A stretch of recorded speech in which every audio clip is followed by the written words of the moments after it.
Rabbi li sadri wa yassir li amri wahlul 'uqdatam min lisani yafqahu qawli. Subhanaka la ilma lana illa ma 'allamtana innaka antal alimul hakim. Assalamualaikum warahmatullahi taala wabarakatuh. Alhamdulillah tuan-tuan dan puan-puan sekalian, selamat datang ke program Bual Bicara Kedaulatan Watan pada hari ini, pada hari Rabu 13 hari bulan Januari tahun 2021. Mungkin tidak terlewat lagi untuk kami mengucapkan selamat datang tahun baru 2021. Walaupun hari ini kita memulakan PKP, namun kita berdoa agar semuanya berjalan lancar dan Allah memberikan kesihatan kepada kita semua dan semoga pandemik COVID ini akan dapat diselesaikan dalam tempoh yang terdekat ini, insya-Allah. Jadi tuan-tuan dan puan-puan, sekali lagi selamat datang ke program Bual Bicara kita. Siri pada hari ini ialah siri yang ke-7 dalam program Bicara Kedaulatan Watan kita. Dan insya-Allah pada hari ini kita akan membicarakan satu lagi topik yang saya rasa masih lagi hangat dibicarakan di seluruh negara, iaitu proklamasi darurat. Dan hari ini kita akan menyorot dari perspektif perlembagaan. Sebelum saya mulakan berbicara kita pada hari ini, saya ingin memperkenalkan Gabungan Mi'raj, iaitu sebuah gabungan NGO yang memperjuangkan agenda menjunjung kedaulatan Raja-Raja Melayu, bersumberkan ajaran Islam, bersendikan adat Melayu dan Kitab Allah di Persekutuan Malaysia ini. Jadi bersama kita pada malam ini tidak lain dan tidak bukan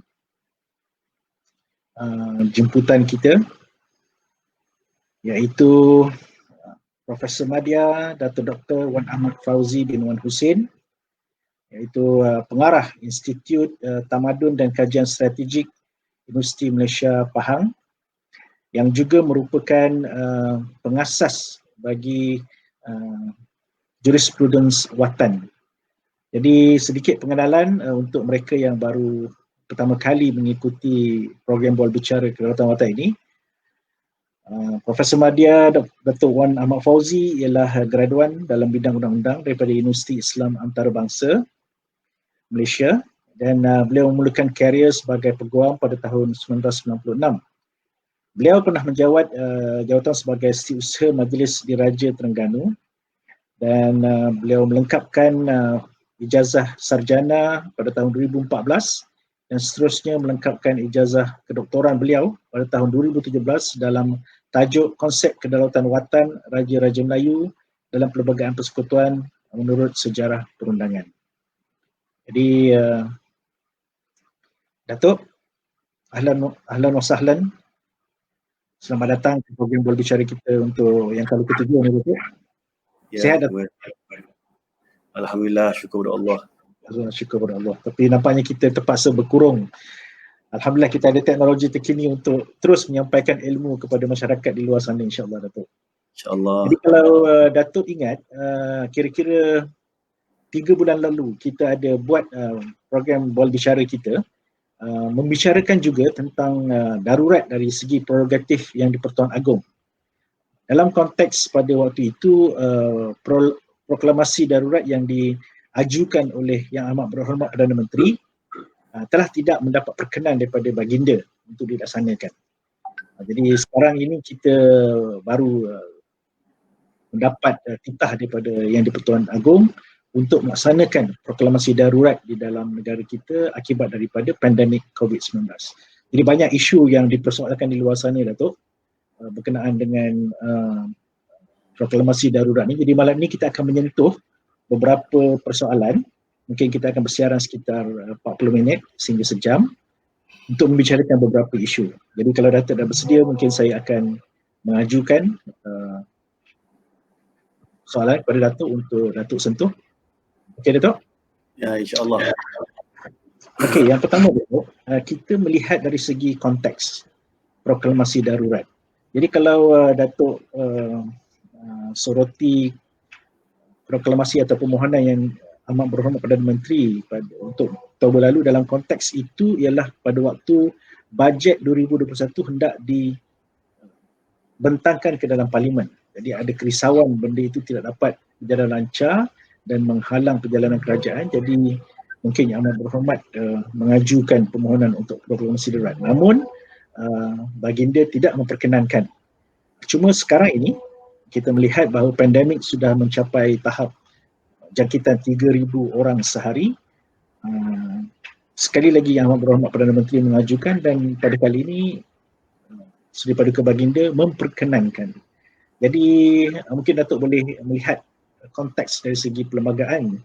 Jadi perkara 150 itu bagaimana ia meneliti circumstances, keadaan semasa negara yang membolehkan Yang di-Pertuan Agong untuk menggunakan budi bicara baginda. Dipersilakan Datuk. Bismillahirrahmanirrahim. Assalamualaikum warahmatullahi wabarakatuh. Terima kasih saudara Farid, rakan saya.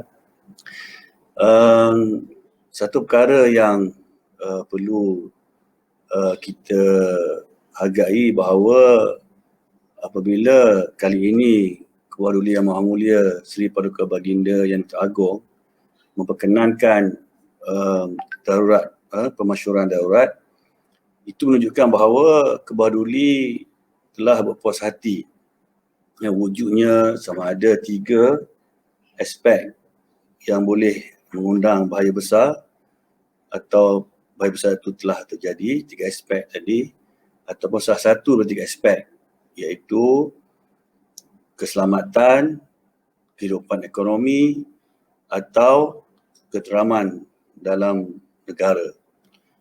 Jadi apabila Tuanku telah memperkenankan, maka daurat dimasyurkan, telah diproklim dan buka kuasa pada awal pagi tadi. Kita akan menjalani tempoh daurat sehinggalah 1 Ogos, sehingga tidak dipendekkan atau tidak dilanjutkan.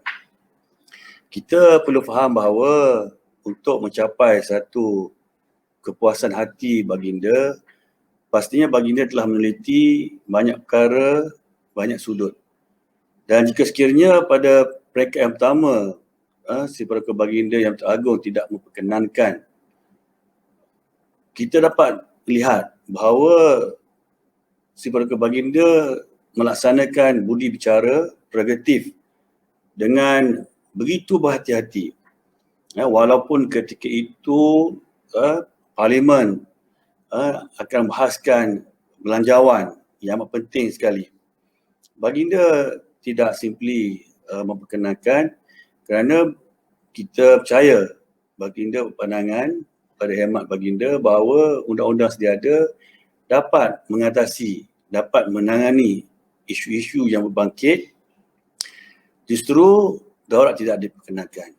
Dan kalau kita lihat ada tomahan kononnya daurat kali ini pun bersifat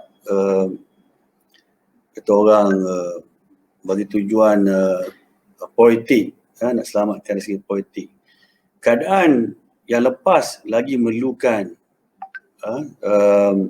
kata orang perkenan, kerana ketika itu dilihat Jemaah Menteri Pimpinan Yang Berhormat Tan Sri Muhyiddin Yassin boleh tumbang jika sekiranya belanjawan tidak diluluskan.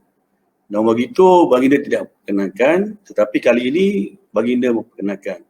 Itu jelas menunjukkan bahawa baginda mengambil keputusan tanpa dibatasi kecenderungan pada mana-mana pihak, lebih melihat kepada konteks apa yang berlaku dalam negara kita.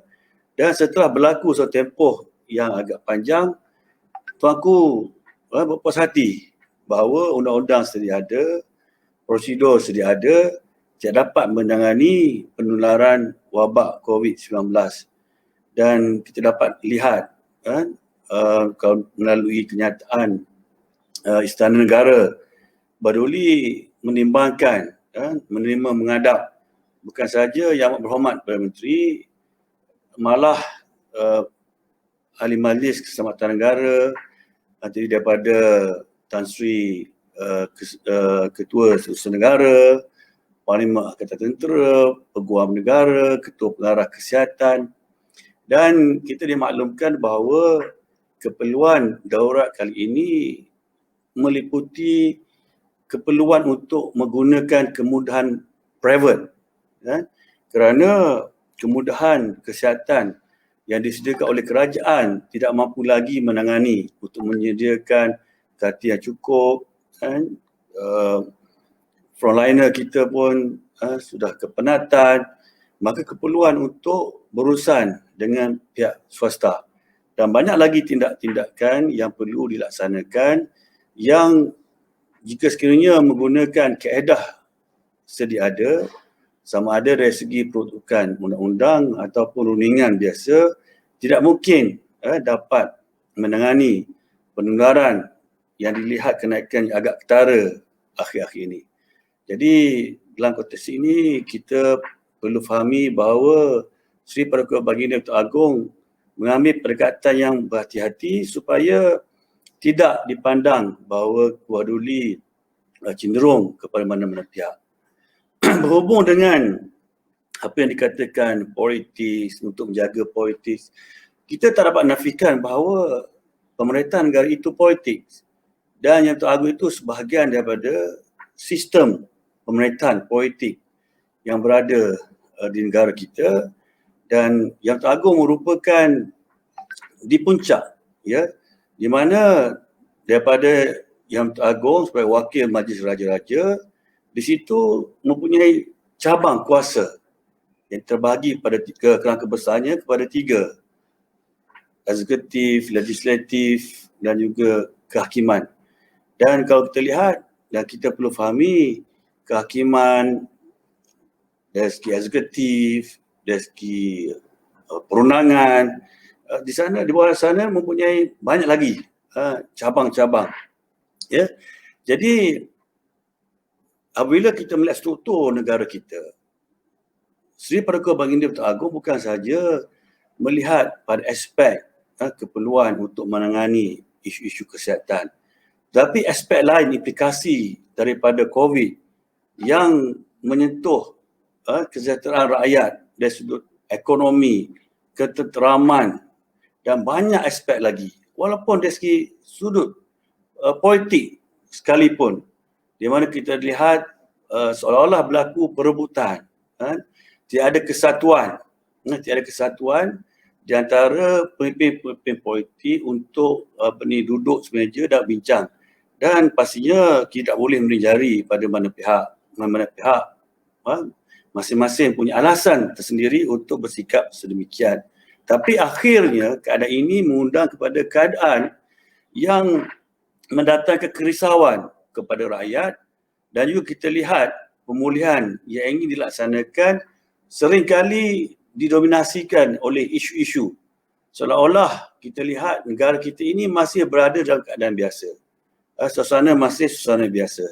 Sedangkan kita lihat kenaikan penularan begitu tinggi, dan kita lihat bagaimana iaitu kita menerima pengaduan daripada mereka yang terlibat frontliner, kepenatan dari segi sumber tenaga, pengurusan, sehingga mereka sendiri tidak dapat menikmati kehidupan yang baik.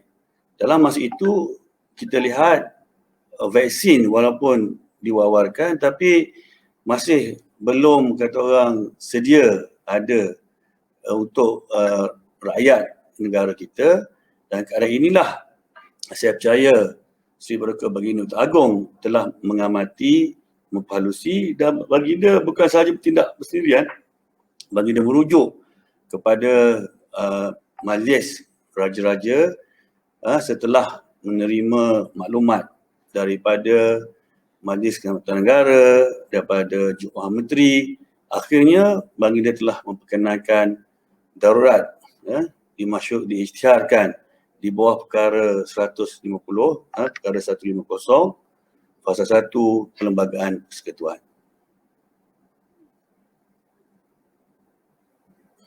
Okay Datuk, jelas penjelasan tu. Jadi boleh nampak daripada penerangan Datuk tu betapa Sri Paduka Baginda telah mempertimbangkan pelbagai aspek, termasuklah kestabilan politik yang memberi kesan kepada kesejahteraan negara dan keselamatan rakyat itu sendiri.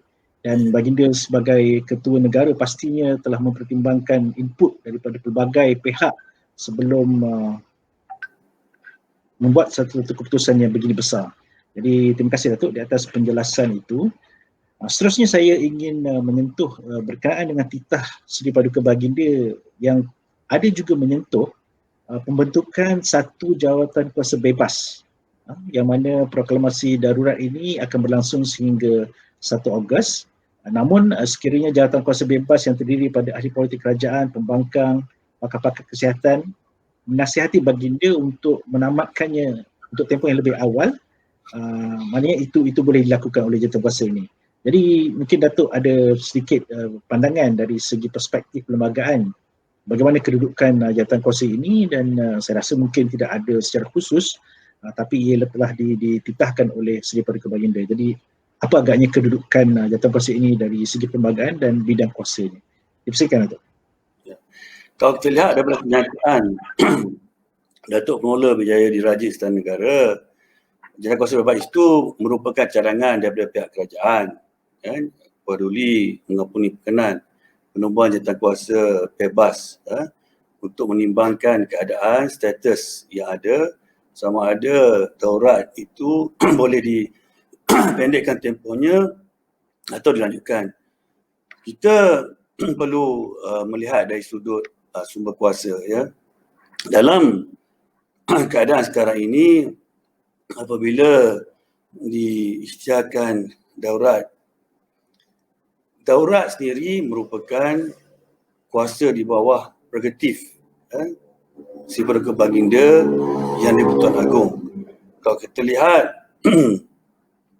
ketika Sri Paduka Baginda menimbangkan untuk mengisytiharkan darurat, Baginda merundingi banyak pihak. Jadi penubuhan jawatan kuasa bebas sedemikian, saya percaya merupakan satu inisiatif kerajaan untuk menunjukkan kerajaan telus dalam aspek keperluan untuk mengisytiharkan darurat. Kerana pada hari ini selepas darurat diisytiharkan, kita menerima pelbagai reaksi daripada masyarakat. Ada yang mengatakan bahawa undang-undang sedia ada cukup, lebih tindakan kerajaan meminta Yang Tuan Agong untuk mengisytiharkan darurat kerana tujuan untuk mengelakkan pilihan raya, undi tidak percaya dan sebagainya. Saya ingin tegaskan bahawa kita perlu faham implikasi darurat. Darurat tidak menggantung perlembagaan. Darurat tidak menggantung parlimen. Darurat tidak menggantung pilihan raya. Dan perkara ini tidak boleh berlaku semata-mata kerana adanya pengisytiharan darurat. Jika sekiranya kita lihat dari sudut parlimen, parlimen perlu bersidang, tidak boleh menepasi tempoh 6 bulan selepas sitting yang terakhir setelah diprorok. Tempoh 6 bulan, Yang Tuan Agong atas nasihat Perdana Menteri akan memanggil sidang parlimen. Jadi sebenarnya tak timbul parlimen digantung dan tempoh pada hari ini. Dan jika sekiranya kita lihat tempoh kalau cukup 6 bulan pada Jun, jika sekiranya masih lagi tidak boleh dipanggil sidang parlimen kerana tidak sesuai akibat daripada penularan wabak, maka ketika inilah boleh diadakan ordinance. Sri Paduka Baginda boleh mengeluarkan ordinance untuk melanjutkan, untuk menangguhkan sidang, untuk menangguhkan dipanggil atau untuk menangguhkan sidang parlimen. Jadi tidak digantung, cuma ditangguhkan. Kerana darurat ni tujuannya ialah untuk membolehkan diperundangkan akta peraturan yang dinamakan ordinance, tidak dinamakan ordinance yang tidak menepati undang-undang sedia ada. Tapi masih lagi dalam kerangka perlembagaan yang benarkan yang di-Pertuan Agong melalui ordinance untuk mengeluarkan ordinance daurat kan, bagi maksud daurat itu diisytiharkan. Jadi ordinance ini dia boleh tidak selari dengan peruntukan perlembagaan yang sedia ada, tapi kuasanya sah kerana kuasa ini diberi di bawah perkara 150. Dan kita lihat di sana ada syarat batasan di bawah perkara 150 pasal 6A, dan juga dalam kerangka ordinance itu hendaklah dalam kerangka sebab daurat itu diisytiharkan. Walau bagaimanapun Yang di-Pertuan Agong boleh mengisytiharkan subsequent emergency, daurat yang berikutnya untuk memenuhi keperluan ordinance yang akan digubah oleh baginda. Jadi dalam keadaan ini bukanlah apabila diisytiharkan daurat maka automatik boleh dikata orang ditangguhkan. Perlu ada ordinance yang mengecualikan pemakaian protokol perlembagaan tertentu, kecuali yang menyentuh agama, yang menyentuh kewarganegaraan, yang menyentuh bahasa. Tidak boleh ordinance itu memperuntukkan perkara-perkara yang tidak selari dengan peruntukan agama, kewarganegaraan dan juga bahasa. Begitu juga ordinance tidak boleh meluaskan kuasa parlimen dalam hal ehwal hukum syarak, adat Melayu dan juga adat-adat negeri Sabah dan Sarawak. Adat-adat negeri Sabah dan Sarawak. Jadi selain daripada ini dan selari dengan maksud daurat itu diisytiharkan, Yang di-Pertuan Agong boleh mengeluarkan ordinance. Ordinance. Dan jika sekiranya parlimen dewan boleh bersidang, maka ordinance itu dah dibentangkan di dalam sidang parlimen. Ya, maknanya parlimen masih ada, masih bersidang. Parlimen tidak dibubarkan. Mereka ada keperluan, perlu kesegeraan. Maka Sri Paduka Baginda Yang di-Pertuan Agong boleh memasukkan ordinance tertentu dan kemudiannya dah dibentang di dalam sidang parlimen. Jadi inilah keunikan daurat. Jadi daurat bukanlah secara automatik boleh mengecualikan pematuhan kepada peruntukan undang-undang. Sebaliknya daurat itu merupakan satu kaedah perundangan apabila berlaku keadaan tertentu membolehkan Yang di-Pertuan Agong melaksanakan fungsi kuasa tertentu.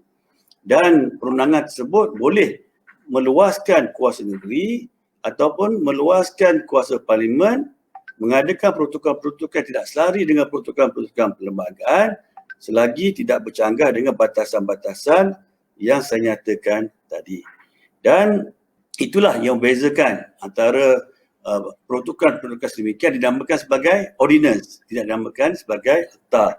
Begitu juga ordinance juga boleh dikeluarkan dalam kuasa sedia ada parlimen, tapi tidak terikat kepada prosedur, tidak tata cara bagaimana suatu akta itu diluluskan, maka dinamakan ordinance.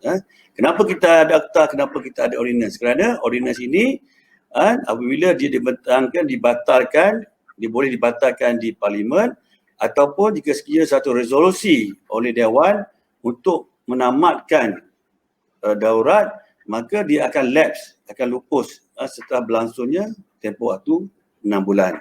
Jadi akta tu dia akan kekal selagi tidak dibatalkan proses. Tapi bila proklamasi daurat, sendirinya terbatal apabila pemasyarakatan daurat itu telah dibatalkan, dihentikan. Bila proses 6 bulan, melainkan dibatalkan dengan lebih awal. Jadi keadaan inilah yang kita fahami, dia tidak berlaku begitu saja, tapi melalui satu proses yang ditentukan juga dalam kerangka perlembagaan. Okey, Datuk, jelas nampaknya soalan asal tadi berkenaan dengan penubuhan jawatan kuasa bebas, dia ada punca kuasa dia, jadi maknanya dia absah sebab dia dilaksanakan mengikut kelulusan oleh punca kuasa yang di-Pertuan Agong. Dan Datuk juga mengupas tentang bahawa parlimen itu ya Datuk. Saya tambah sikit tadi ya. Ya Datuk, silakan. Jadi berhubung dengan jatuh kuasa bebas tadi, kan, sebab dia bersifat administratif, kan. Dia bukannya, so far kita lihat ada ordinance untuk menubuhkan jatuh kuasa bebas tersebut, dan perkara itu pun yang ingin disampaikan pada Ketua Agung itu merupakan perkara di bawah bidang kuasa baginda, bukanlah satu perkara yang disifatkan baginda bertindak atas nasihat. Jika sekiranya satu perkara itu bertindak atas nasihat Jemaah Menteri, tiba-tiba nak dipindahkan kepada jatuh kuasa bebas, itu perlu ada ordinance, sebab pemindahan kuasa tadi yang tidak selari dengan peruntukan perlembagaan. Tapi jatuh kuasa bebas tadi lebih bersifat administratif, kerana itu berada di bawah kuasa prerogatif atau bicara Tuanku. Melainkan Tuanku sendiri ingin mengekamkan, ingin menjadikan satu ordinance bahawa baginda perlu menimbangkan, itu satu sudut lain.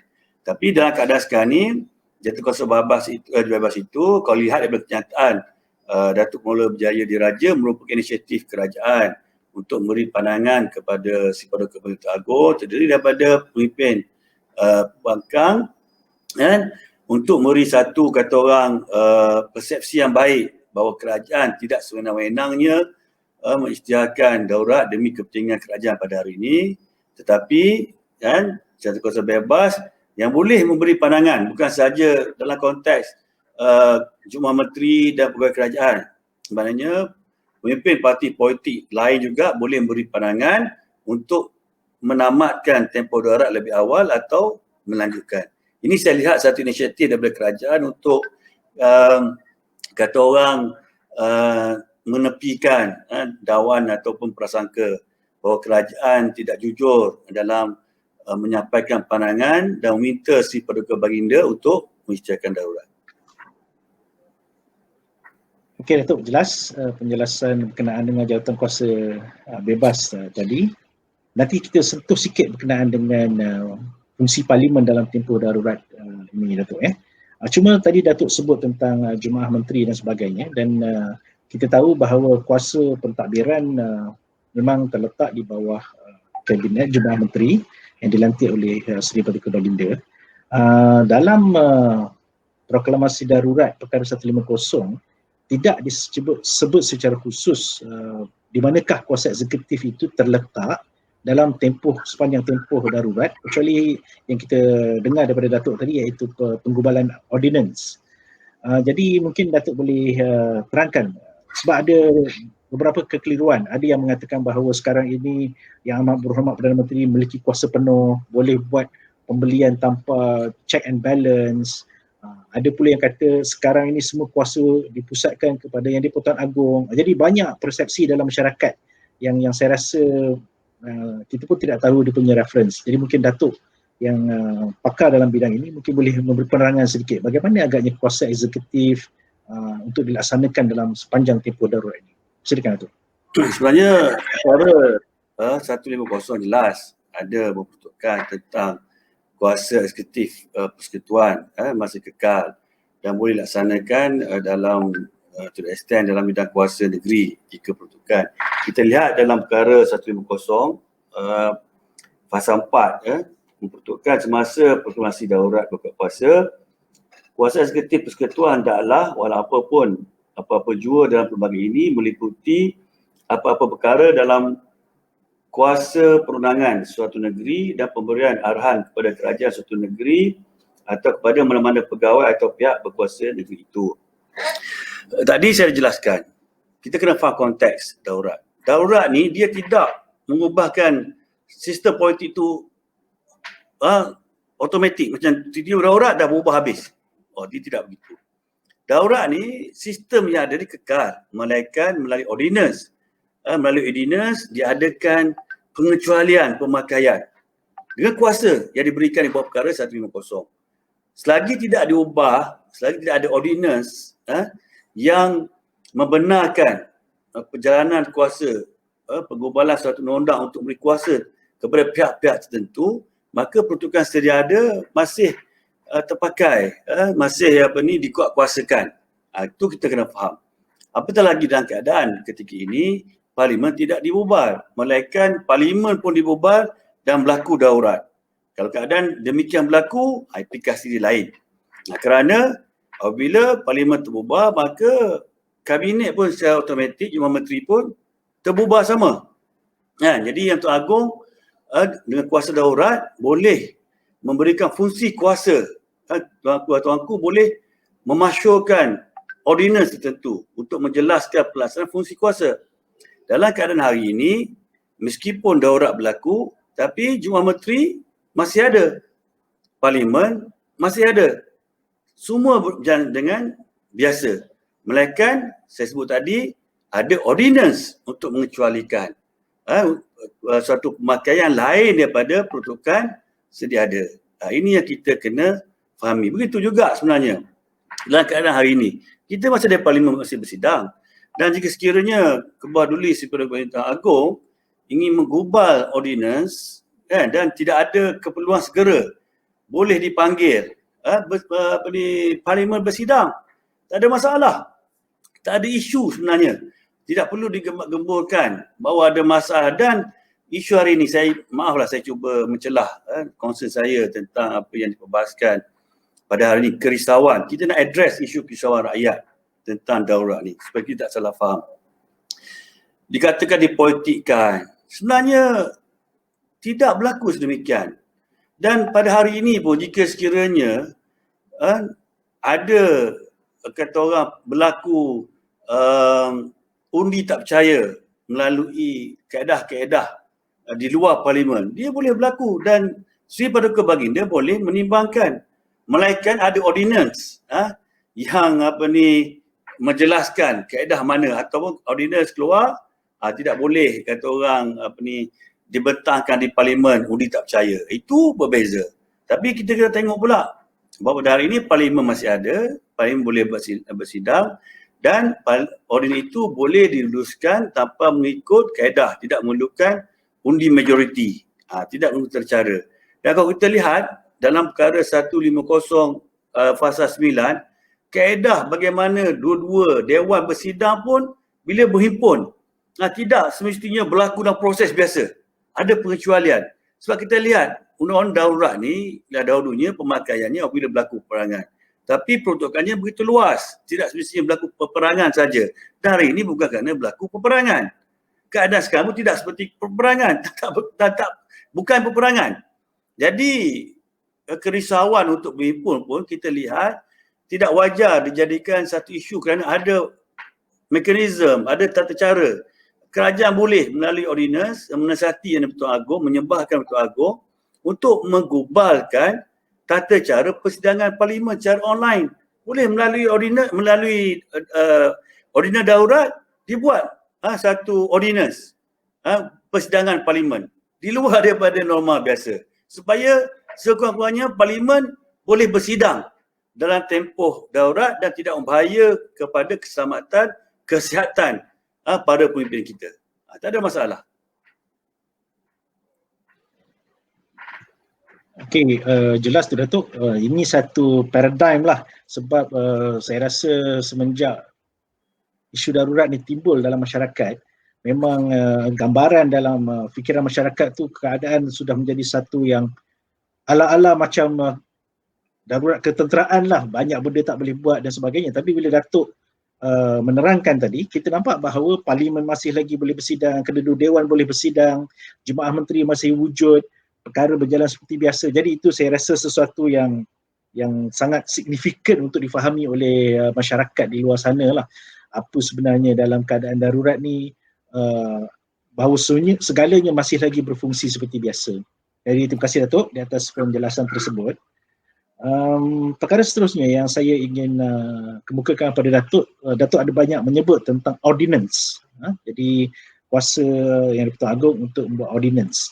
Jadi mungkin Datuk boleh memberi sedikit gambaran berapa besar skop ordinance yang boleh dibuat, berapa jauh daripada norma biasa perlembagaan dan dalam aspek-aspek apa. Sebab ada juga di luar sana yang mengatakan bahawa darurat ini ialah untuk menangani pandemik. Jadi semuanya mesti dalam bentuk pandemik sahaja. Adakah begitu pentafsiran ordinance yang dibenarkan untuk dibuat? Silakan Datuk. Ya, macam saya jelaskan. daurat itu ada proklamasi dia. Dalam proklamasi itu dinyatakan sebab apa daurat diisytiharkan. Jadi seharusnya undang-undang yang digubah melalui ordinans tadi adalah susulan bangkitan untuk menangani isu-isu seperti mana tujuan ia diisytiharkan. Namun begitu, pemasyuran atau pengisytiharan daurat boleh dibuat beberapa kali, selepas banyak kali, tak ada masalah.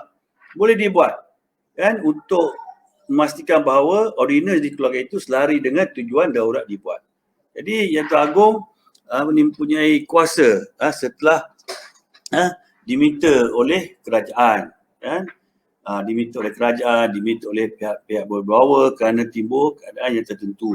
Kerana kita kena ingat, bukan satu perkara ni bila berlaku keadaan yang mendesak, tuanku mesti mendapat nasihat satu pihak saja.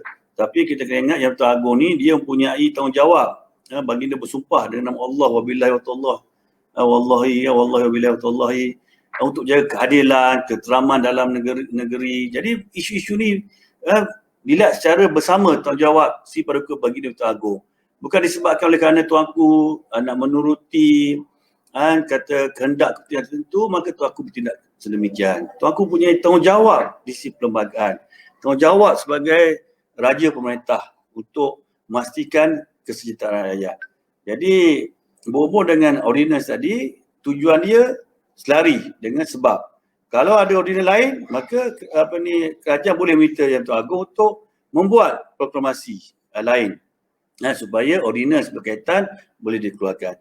Dan jika menepati dengan kehendak pengisytiharan daurat itu, dia luas selama mana tidak menyentuh perkara yang termaktub di bawah perkara 150 Fasal 6A, kan, maka tiada halangan untuk dibuat ordinans. Dan kita ingat ordinans ini bersifat sementara. Dan sementara pun, ialah kalau tidak dibatalkan lama jugalah. Kalau terlihat tempoh daurat negara kita lama, kita pernah mengalami keadaan tempoh daurat sejak tahun 1969, 15 Mei 1999, sehinggalah Parlimen meluluskan resolusi membatalkan bulan Disember 2011, dan hanya ordinans daurat terbatal pada bulan 6 2012. Tempoh yang begitu panjang, begitu panjang. Tapi bagaimanapun, apabila proklamasi daurat dihentikan, dibatalkan, maka undang-undang yang dibuat di bawah ordinans akan terbatal. Tapi satu undang-undang tempoh daurat boleh dibuat akta. Jika sekiranya undang-undang itu mengikut prosedur sedia ada, dinamakan sebagai akta dan tidak akan terbatal apabila lupusnya tamat daurat atau lupus tempoh ordinans yang dibuat di bawah undang-undang daurat. Jadi akta itu kekal. Bukan maksud bila daurat ni semua undang-undang akan jadi ordinans, tidak begitu. Undang-undang yang mematuhi prinsip undang-undang sedia ada dinamakan akta. Begitu juga kalau sekiranya Parlimen beri kuasa kepada undangan negeri untuk buat satu undang-undang yang bercanggah dengan Dewan Undangan Negeri, kan, kuasa emergency, kuasa daurat. Maka apabila tamat tempoh daurat, maka undang-undang itu akan, apabila luput tempoh 6 bulan, dia akan automatik terbatal. Melainkan melalui resolusi Parlimen dibatalkan dengan lebih awal. Okey Datuk, jelas berkenaan dengan perkara tersebut. Saya sentuh sikit Datuk berkenaan dengan justifikasi ataupun kuasa yang di-Pertuan Agong untuk mengisytiharkan darurat yang disebut dalam perkara 150 Fasal 8, iaitu dalam hal puas hati yang di-Pertuan Agong yang seperti disebut dalam Fasal 1 dan 2 adalah muktamad dan konklusif dan tidak boleh dicabar dan dipersoalkan di mana-mana mahkamah atas apa-apa alasan. Dan kita ada satu soalan daripada saudara Aki Zali Daud yang mengatakan bahawa darurat sudah pun diisytiharkan, tapi dalam media ada timbul pelbagai suara menolak dan mungkin ada juga yang memperlekehkan keputusan mengadakan darurat ini. Jadi boleh mungkin Datuk sentuh sikit justifikasi untuk puas hati yang di-Pertuan Agong ini serta sikap yang harus diambil oleh rakyat, parti politik, media dan sebagainya dalam menanggapi darurat yang telah diisytiharkan. Silakan Datuk. Ya. Peruntukan perkara 150 pasal 8 jelas bahawa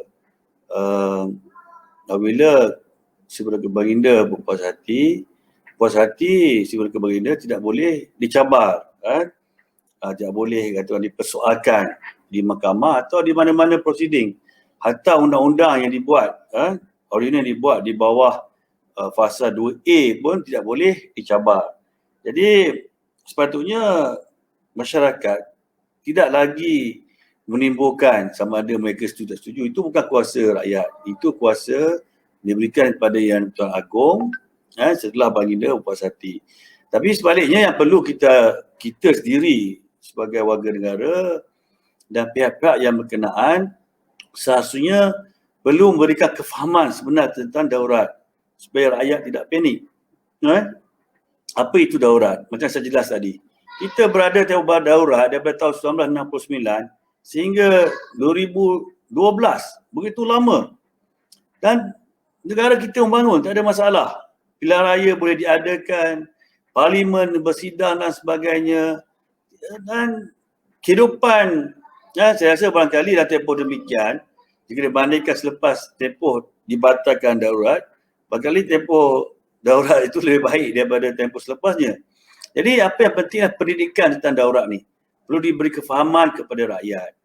Barangkali kerana ada kepentingan politik yang merasakan mereka dinafikan hak mereka untuk membuat bantahan kepada kerajaan. Kita faham krisis politik pada hari ini terhadap kepimpinan negara. Mereka merasakan bahawa Perdana Menteri menggunakan darurat untuk menghalang unsur undi tidak percaya. Sebenarnya darurat tidak menghalang, melainkan dibuat ordinance untuk menghalang. Tanpa ordinance dia tidak menghalang. Jadi kita kena faham bahawa darurat merupakan satu solusi yang dibenarkan oleh perlembagaan. Dalam kerangka perlembagaan, kuasa diberikan pada Yang Tuan Agong untuk menggubal undang-undang dalam bentuk ordinance. Suatu undang-undang yang tidak terikat dengan peruntukan perlembagaan yang sedia ada, tertakluk kepada batasan yang saya jelaskan tadi. Kenapa? Untuk menangani isu-isu yang berlaku akibat darurat tersebut. Itu darurat.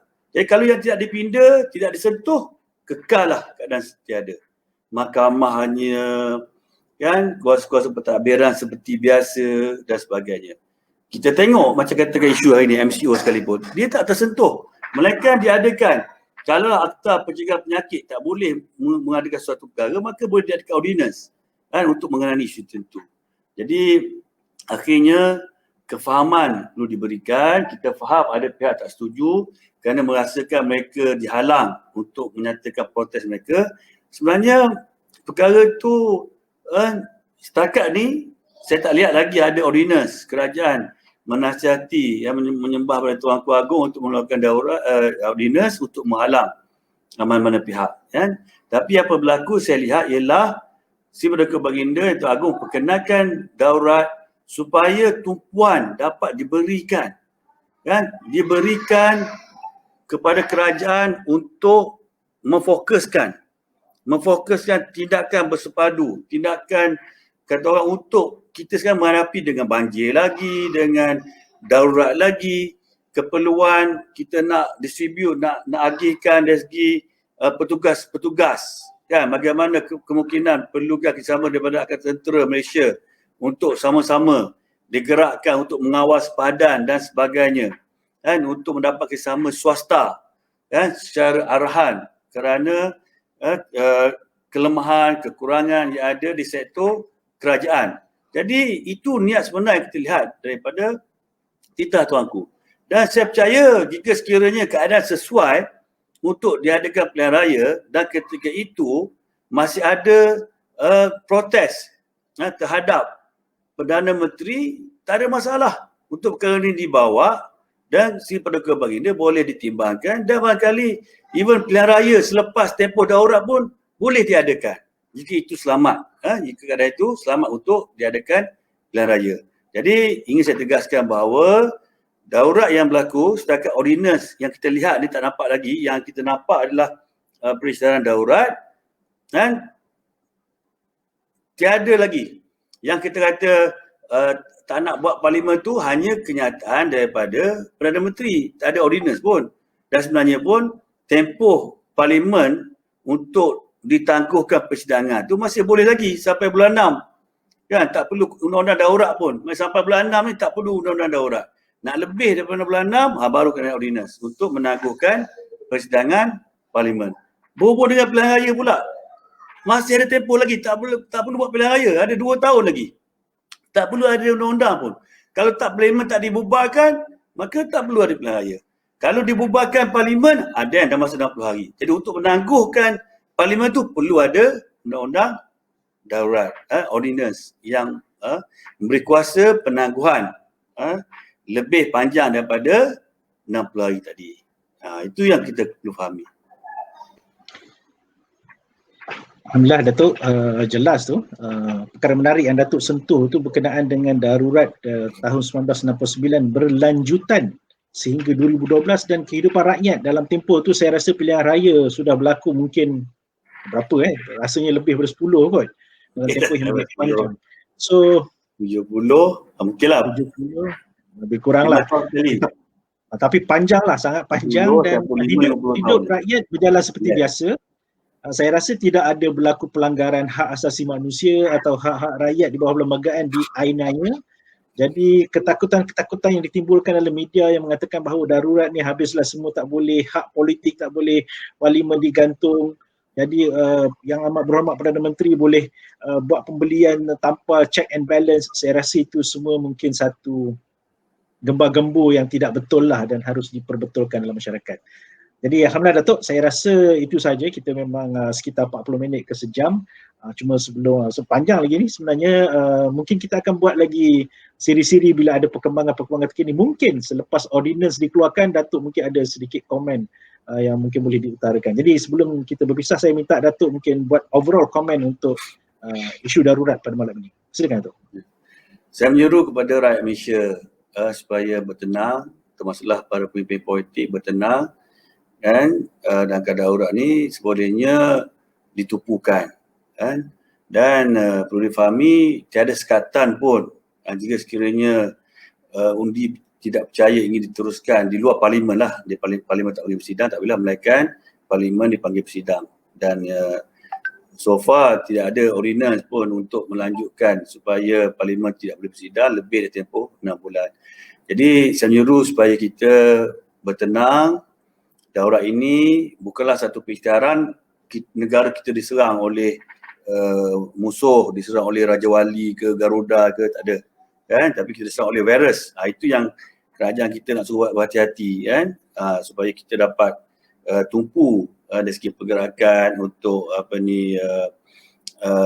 memutuskan rantaian COVID tadi, ya, tadi, dan juga untuk memberi peluang pemulihan kestabilan ekonomi, apa yang perlu dilakukan. Jadi jika sekiranya kata orang kita masih lagi tak beri ruang untuk memutuskan rantaian ni, maka dibangi kerajaan lebih teruk sehingga kerajaan tak berupaya lagi dari segi ekonomi, dari segi sumber manusia untuk menangani. Jadi itu tak baik pada rakyat. Sabar sikit, insya-Allah saya percaya, kan, Yang Tuan Agong peka dalam semua pihak, mengambil kira dalam semua keadaan. Dan jika sekiranya perlu, saya percaya tak mustahil. Tak mustahil lepas kata orang tak ada ancaman yang bahaya, pilihan raya boleh dibuat jika sekiranya parlimen dibubarkan. Perdana Menteri Perdana Menteri hilang undi tak percaya ataupun ditukar ataupun atas nasihat Perdana Menteri bila hilang undi percaya itu menasihati sivil kebangsaan untuk membubarkan parlimen atau sebagainya, ataupun dah tempoh ni kepercayaan diberikan kepada Perdana Menteri, itu urusan politik. Harapan saya, bagilah peluang kepada Perdana Menteri kita, Jumlah Menteri, untuk menumpukan fokus menangani isu-isu semasa ni. Sekarang kritikal tengah naik ni, sabar sikit kalau boleh, sabar, tenang sikit, nanti dia dapat tenang elok keadaan, mungkin boleh dia buat undang-undang. Sekarang masih daurat lagi. Nak buat election ni, fikir macam mana cadang pada kerajaan nak buat election dan tempoh daurat. Kaedah-kaedah tertentu yang boleh berlaku adil. Supaya pilihan raya boleh diadakan juga. Kalau nak sangat pilihan raya dah kata orang dah tak boleh ada suatu penyelesaian, itu orang politik akan memutuskan. Saya hanya beri pandangan dari si aspek perundangan. Jadi kita sabar, kita bertenang, masa yang ada ni sampai bulan 8. Sebab itulah Perdana Menteri pun saya percaya menyembah cadang kepada tuanku mengadakan jawatankuasa bebas ni, supaya Perdana Menteri kerajaan kita pun barangkali tidak mahu dituduh mengambil kesempatan. Jadi kita tengoklah penubuhan jawatankuasa bebas ni dan macam mana pandangan dia. Kalau jawatankuasa bebas ni sendiri melihat keadaan tak boleh dipendekkan lagi, maka kekallah 1 Ogos. Kalau perlu panjang, maka bersama-sama. Jadi jawatankuasa ini yang akan menyembahkan pandangan kepada Seri Paduka Baginda Yang di-Pertuan Agong. Dari satu sudut ini pun kita kena lihatlah. Saya percaya Yang Amat Berhormat Perdana Menteri sendiri ingin kata orang mewujudkan satu ketulusan bahawa pandangan-pandangan yang dikemukakan pada Seri Paduka Baginda Agong itu berasaskan fakta-fakta, berasaskan pertimbangan-pertimbangan yang wajar yang tidak ingin disembunyikan daripada pemimpin parti politik pembangkang. So itu insya-Allah kita berdoa supaya kita dilindungi Allah SWT dan kesejahteraan, kita bertenang. Semoga COVID ini hapus, kita kembali sihat, dan kita kalau bolehnya vaksin tu kita doa supaya dapat lahir daripada mak-mak kita. Mana tahu insya-Allah kan, atau ada aktiviti lain yang boleh menangani isu ini. Itu saja pandangan saya. Alhamdulillah, amin ya rabbal alamin. Terima kasih Datuk di atas pandangan. Cuma Datuk, saya nak minta sikit sebelum kita berakhir. Datuk ni banyak mengarang buku dan semuanya kebanyakannya berkait dengan perlembagaan dan jurisprudence. Jadi mungkin Datuk boleh ambil masa 1 minit 2 minit untuk perkenalkan sikit buku-buku yang Datuk, saya difahamkan ada yang terkini yang dikeluarkan. Boleh beri penjelasan kepada masyarakat luar sana apa buku yang Datuk tulis tu, dan kalau mereka berminat untuk memahami lebih lagi mana dia orang boleh dapatkan buku tersebut. Silakan Datuk, 1-2 minit. Saya boleh minta juga buku tu tak ada atas meja ni, sebab alhamdulillah baru ni saya ada pembelian daripada alhamdulillah. Jadi kat saya tak ada stok lah nak tunjuk, kita cari juga atas meja kalau ada jika sekiranya ada atas meja ni kan. Jadi buku terbaru saya bertajuk Yang di-Pertuan Agong, Kedaulatan, Prerogatif dan Amalan. Jadi buku ini menceritakan tentang prinsip kedaulatan negara kita dan juga secara khusus prerogatif Yang di-Pertuan Agong, kan? Bagaimana prerogatif itu ada atas sifat baginda sebagai ketua agama Islam, dan saya jelaskan juga secara ringkas tentang basic structure. Hari ini basic structure ni begitu popular, orang bahaskan, tetapi mereka melihat kerangka di luar pada perlembagaan kita tanpa mengikut jurisprudence. Jadi saya ada memperkenalkan pandangan dari sudut basic structure perlembagaan kita. Mudah-mudahan dapat menjadi rujukan kepada pihak mahkamah, insya-Allah. Saya doakan, dan saya membahasrat dalam buku yang saya sedang usahakan juga untuk memfokuskan tajuk basic structure perlembagaan. Saya sedang usahakan insya-Allah dalam bahasa Melayu dan juga bahasa Inggeris. Itulah hasrat saya supaya kita faham bahawa raja-raja mempunyai peranan tertentu, dari mana kedaulatan, prinsip kedaulatan raja-raja dan juga prerogatif baginda mendasari keputusan-keputusan yang boleh dilaksanakan oleh kerajaan. Keputusan-keputusan atau pergumulan undang-undang yang boleh dilaksanakan, yang boleh diluluskan oleh parlimen. Bukannya parlimen mutlak boleh buat apa saja. Di negara kita, parlimen tidak mutlak. Negara kita menjunjung keluhuran perlembagaan, kedaulatan raja-raja. Bukannya parlimen yang berdaulat. Justru kita tak boleh menerima kerangka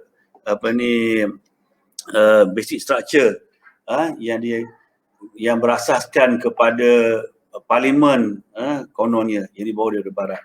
Jadi kepalailah, mudah-mudahan kita dapat kongsi bersama sebagai satu pencerahan supaya dengan fahaman yang betul tentang prinsip perlembagaan, tidak ada lagi suara sumbang yang cuba memperkenalkan gaya hidup, yang cuba memperkenalkan prinsip undang-undang yang bercanggah dengan watan negara kita.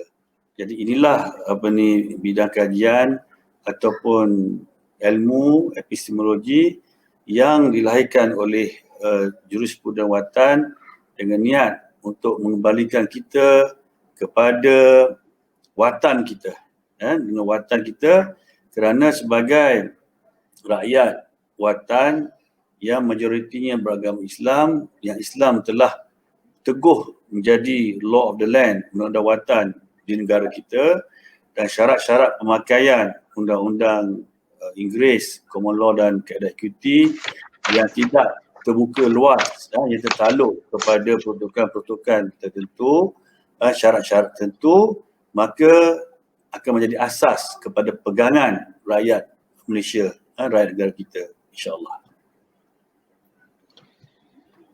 Alhamdulillah, terima kasih yang bahagia Datuk di atas penjelasan yang diberikan. Kita telah bersiaran hampir 1 jam Datuk untuk menyentuh isu ini.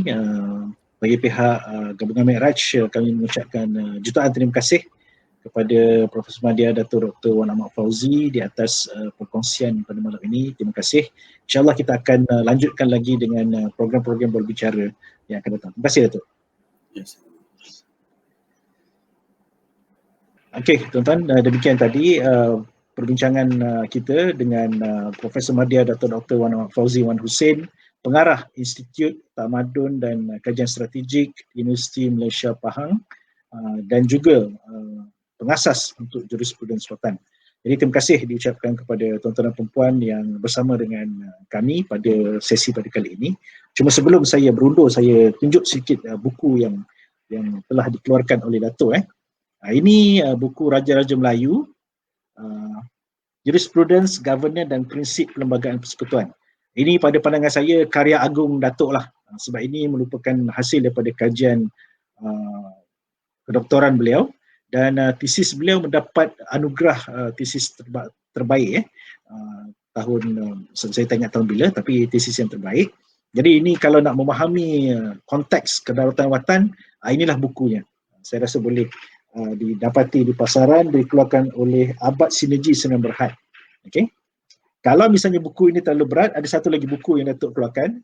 Ini dia mengambil topik-topik tertentu untuk dikembangkan. Dia ringan sikit. Okey. Dia tajuknya Jurisprudens Watan, Perlembagaan Persekutuan, Teks, Konteks dan Isu-isu Ketatanegaraan. Ini pun berada di pasaran kalau tuan-tuan dan puan-puan berminat.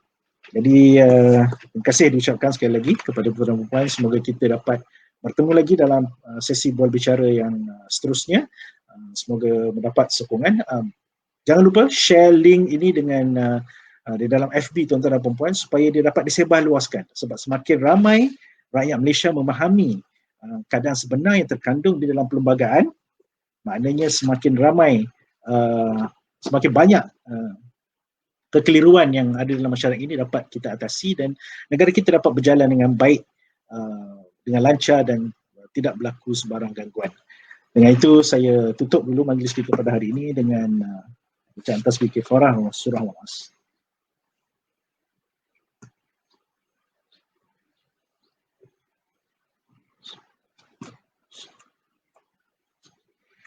Assalamualaikum warahmatullahi wabarakatuh. Terima kasih tuan-tuan.